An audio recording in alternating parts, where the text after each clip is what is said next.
Paz do Senhor, pastor Claudionor. Amém. Sou o pastor Argeu, Assembleia de Deus de Foz do Iguaçu. Pastor. Eu não sei como é que o senhor avalia essa questão da inovação, do modismo que as igrejas estão vivendo hoje, principalmente as igrejas neopentecostais. Isso pode ser uma ameaça para as igrejas pentecostais ou uma forma de despertar da igreja para os novos desafios que ela tem pela frente? Como é que o senhor avalia esse comportamento da igreja? Recentemente, a Casa Publicadora das Assembleias de Deus chamou-me a escrever uma lição acerca do evangelismo. E em um dos capítulos, em uma das lições, eu falo sobre os desafios que temos pela frente. E um desses desafios é evangelizar os religiosos. Então devemos evangelizar os muçulmanos, os católicos, os budistas. Devemos evangelizar os ateus, que formam eles a sua religião.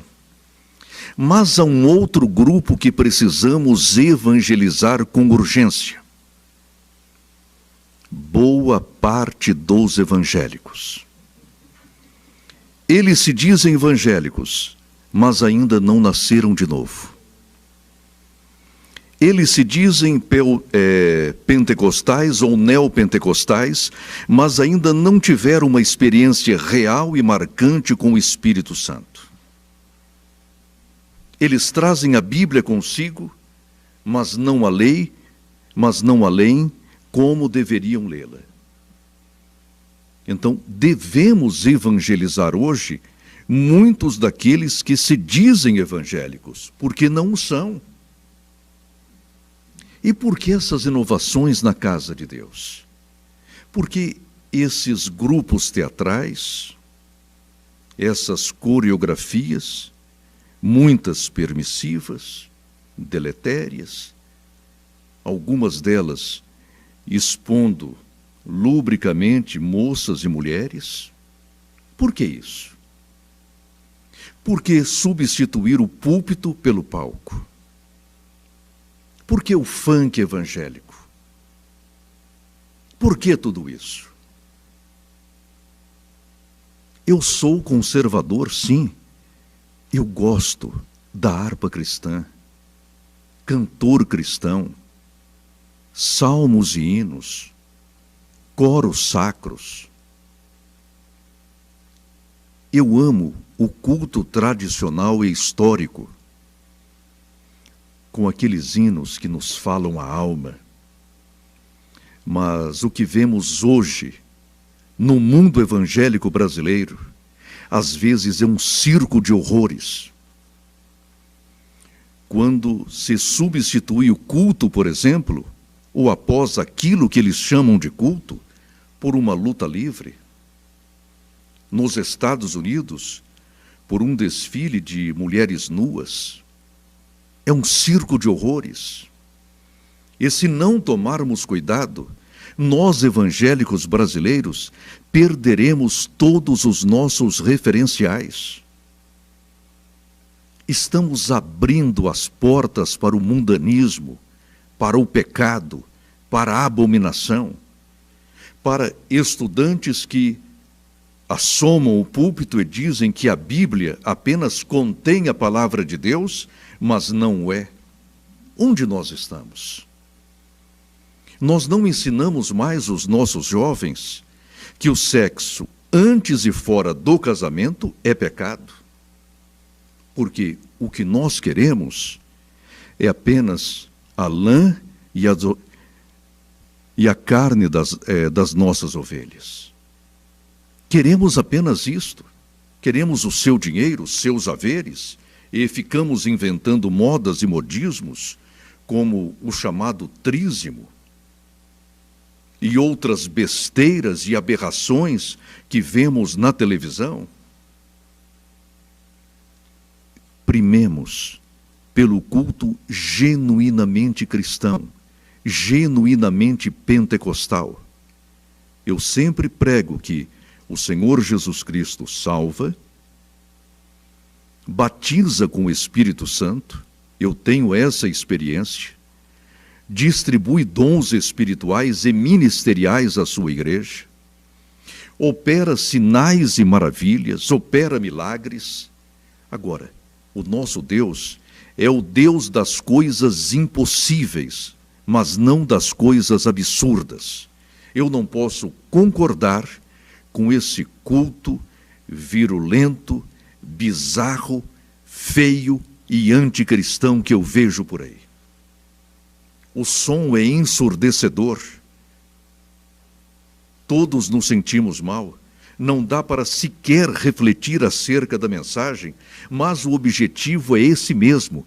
Eles querem que você não reflita, não pense e aceite tudo aquilo que eles tentam empurrar-lhe. Não, eu não aceito essa forma de pentecostalismo ou neopentecostalismo. Eu gosto de uma igreja sadia, bíblica e neotestamentária. Pastor Claudionor de Andrade, eu sou o pastor Claudinei, da cidade de Santa Maria, Rio Grande do Sul, Assembleia de Deus. É um prazer, pastor, que Deus o abençoe. Amém. Na mesma linha que o senhor já vem respondendo essa pergunta anterior, eu gostaria de perguntar ao senhor o seguinte. Eu tenho observado, tenho 37 anos de fé, eu tenho observado que os grandes congressos de avivamento promovidos nas nossas igrejas no nosso Brasil, e eu quero falar mais especificamente no nosso estado do Rio Grande do Sul, parece que eles um pouco caíram em desuso. Ou, se eles estão sendo realizados, eles não estão sendo realizados nos mesmos moldes dos congressos que nós tínhamos até uma ou duas décadas atrás. Eu tenho observado que as pessoas parece que não tem mais aquele desejo de buscar o batismo com o Espírito Santo e nem de receber os dons espirituais. Não faz muito tempo, na nossa igreja, um grupo bom de jovens começou a questionar qual a necessidade de se falar em línguas estranhas. Por que os crentes da atualidade precisam falar em línguas estranhas? Que diferença faz isso para o crente? E alguns deles, inclusive, deixaram a nossa igreja pentecostal e migraram para uma igreja tradicional. E eu quero perguntar para o senhor, diante desse quadro, eu não sei se, eu não posso falar pelos demais estados da nossa federação, mas observo muito isso lá no estado onde vivo e nasci, que houve um arrefecimento nesse sentido, da busca, do desejo e também da manutenção dessa que talvez seja uma das principais características do movimento pentecostal, que é o batismo com o Espírito Santo e os dons espirituais manifestos na igreja. Pergunto para o senhor,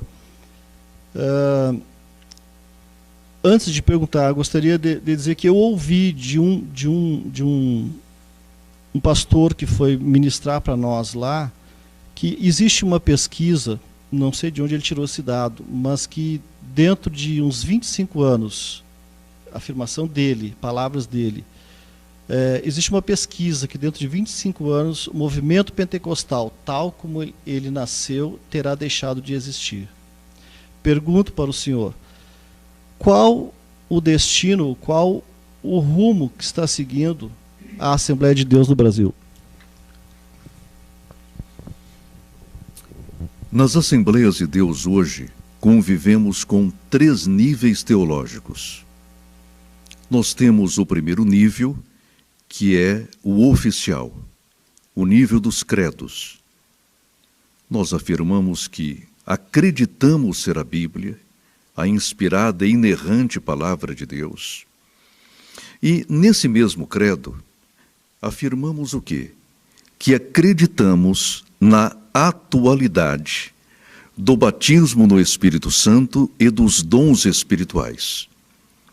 É a nossa teologia oficial, muito boa, e que eu professo. Nós temos dois níveis completamente deletérios e nocivos de teologia. Nós temos aquela teologia chamada alta, especulativa, filosófica e acadêmica. Os acadêmicos procuram fazer teologia não na igreja, mas à parte da igreja, fora da igreja.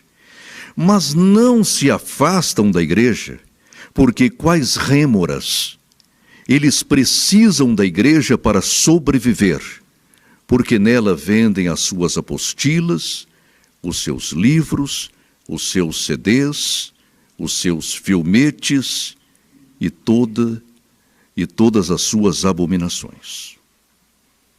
São os acadêmicos. Não acreditam mais que a Bíblia seja a palavra de Deus. E nós temos o terceiro nível teológico. É o nível místico. Esses dias, no Rio de Janeiro, eu entrei na FENAC, uma grande livraria, e lá estava uma certa cantora gospel, uma moça que em tudo mostrava-se artista, comportava-se artisticamente, com um vocabulário tão místico, tão subterrâneo, tão escondido, tão apócrifo, que ninguém mais entenderia que aquilo é evangelho ou pode evocar o Senhor Jesus Cristo. Dizia ela na música, ser uma crente reteté, canela de fogo e espada de fogo. Irmãos, que vocabulário é esse? Que vocabulário é esse? Eu não entendo esse vocabulário. Não é bíblico, porque não se encontra nem nos profetas, nem nos apóstolos. Não é teológico, porque não o encontramos em qualquer tratado teológico. Não é eclesiástico também, porque em nenhum cânone, seja de uma igreja pentecostal como a Assembleia de Deus, que é histórica também, ou em qualquer das chamadas igrejas históricas, a quem muito prezamos, não encontramos tal vocabulário. É aquele culto místico que está zombando dos dons espirituais, imitando línguas estranhas, trazendo visões e visagens, vendo anjo em todos os lugares, enganando o povo de Deus. É por isso que boa parcela, pastor, de nossos jovens já não aceita os dons espirituais nem as línguas estranhas por causa desse abuso. Esse abuso é fatal, é deletério, está destruindo boa parte do movimento pentecostal em nosso país. Mas o pentecostalismo em si jamais será destruído. Nós vemos que os irmãos na África, na Ásia, principalmente Coreia do Sul, na Europa, apesar de toda aquela incredulidade, o Espírito Santo está sendo derramado, não somente sobre as Assembleias de Deus, mas sobre os nossos queridos irmãos batistas, presbiterianos, luteranos, episcopais, porque o Espírito Santo não é propriedade das Assembleias de Deus. Os dons espirituais não são nossa propriedade. Eles pertencem ao povo de Deus. E o triste, querido pastor, de tudo isso, é que quando o Senhor Jesus Cristo voltar para levar a sua igreja, ainda haverá teólogos aqui na terra para dar explicações à CNN acerca do desaparecimento do povo de Deus.